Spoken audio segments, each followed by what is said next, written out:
I'm a big fan of this period of classic Hollywood, the 40s and 50s. You know, one of the reasons it's so much fun for our production designer and Mary, our costume designer, is because of the variety of different things. Apple, take one. The luxury of shooting a movie about making movies in the old contract days in Hollywood is amazing because it's a museum out here. I've never had so many look boards and sketches and ideas, so it was a big undertaking. Shooting in this sort of golden era of Hollywood is always an appealing thing for every actor, I think, because the costumes and the glamour of it and the behind-the-scenes quality is just a fun environment to live in. Sky's the limit. Sky is the limit. Dream as big as you can, and let's see what we can do. I think this movie is specifically like Joel and Ethan's dream walk through a movie studio lot in '51. It's insane. Here at Capitol Pictures, as you know, an army of technicians and actors and top-notch artistic people are working hard to bring to the screen our biggest release of the year. Hail Caesar is a prestige picture, and we're devoting huge resources to its production in order to make it first class in every respect. It is the Ben-Hur of our movie.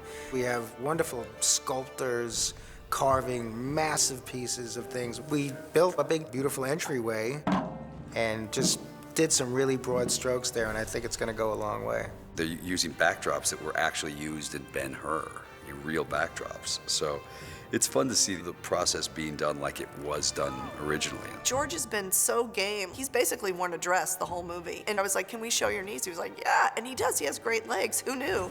Oh, Lord. Seeing George in the skirt was appropriate. Oh, it was great. It was great. The first time you put it on, and you put these really attractive sandals on, when you go home and you have these marks on your legs and try to explain that to your wife, that's an adventure right there. For the Westerns, we basically had to create this stunt tree where Hobie could do a handstand and spin around that tree. So we had to fit it into the environment. It's a metal tree with plaster. None of that tree is real at all.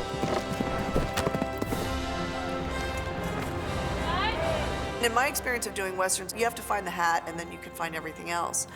But in Alden's case, the first hat that we tried on him was like, that's the hat.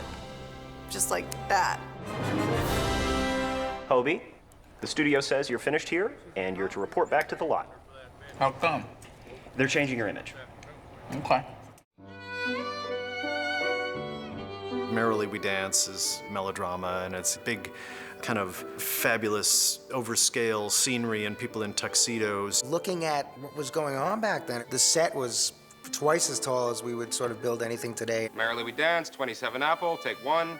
Alden comes walking through those doors are, 15 feet tall, and it's just absurd. And action.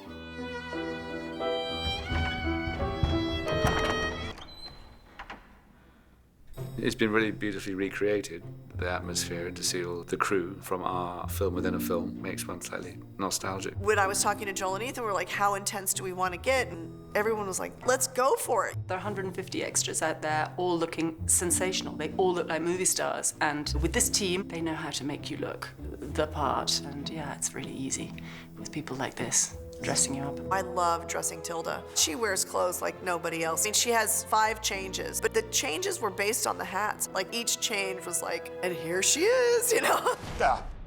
It was fun. Say, what kind of name is Thessaly anyway? It's a name that 20 million readers trust.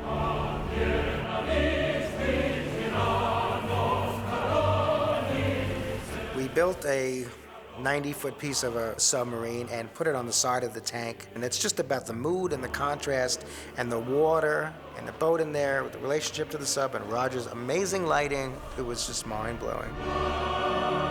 And then we're turning it over for a much more colorful Esther Williams, Busby Berkeley type of thing.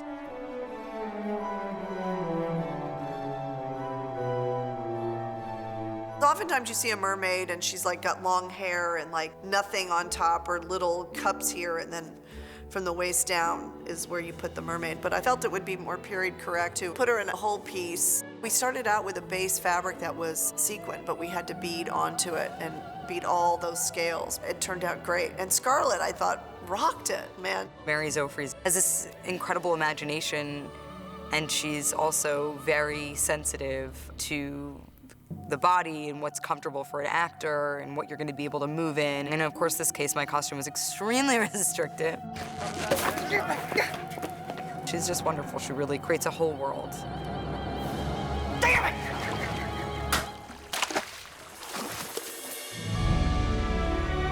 Making a movie about making movies, it's really special. It's such a variety of things that we're doing that it keeps every day exciting. This is costume designer's dream. It's definitely, hands down, the most fun I've ever had. We get to understand how they did it back then. It's extraordinary. These special features are such a big thing now because you get a little hint of what it's like behind the scenes or this or that. Everybody loves to watch those special features. This is an entire movie about special features. They don't make them like this anymore, that's for sure. Holding for dissolve. Still laughing. Holding. Cut. Fine, boys, that was just fine.